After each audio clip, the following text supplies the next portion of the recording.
Let the critique begin.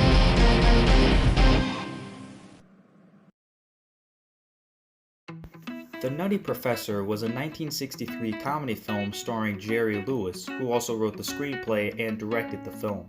For decades, he wanted a sequel, but then in 1996, a remake was released starring Eddie Murphy and credited Jerry Lewis as an executive producer. And guess what? The remake got a sequel. Isn't that ironic?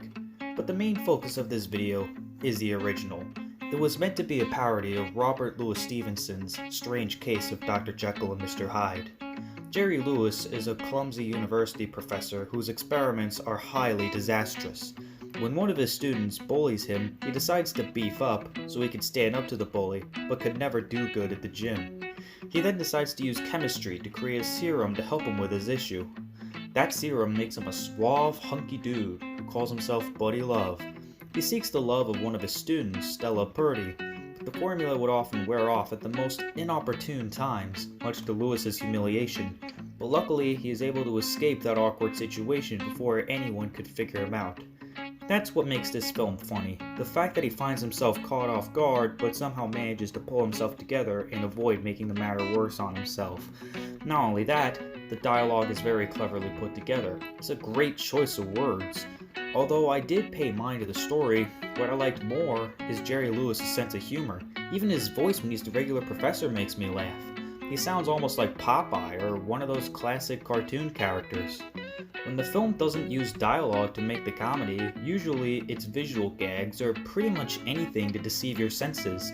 There's even a running gag in the first act where anytime he opens his pocket watch, the Marine's hymn plays from it until he closes it.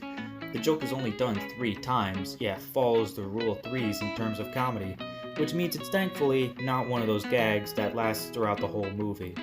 It's kind of funny how it caters into the story of a university teacher falling in love with a student, but wants to avoid that sort of attention by whatever means possible. The solution of brewing a serum to make himself look different for a short period of time was a hilarious idea for that type of concept, and it's the sort of scene that already felt to me like Dr. Jekyll and Mr. Hyde, even though I watched this movie before knowing it was going to be a parody.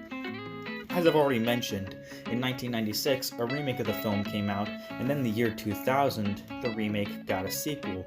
The remake stars Eddie Murphy and Jada Pinkett Smith, and ironically later on, the two provide voices in DreamWorks films Shrek and Madagascar respectively. The original, unironically, is much more appreciated than the remake, despite the financial success the remake earned. It was funny back when it first came out, and is still funny to this day. It's not only a parody, it's a parody with heart.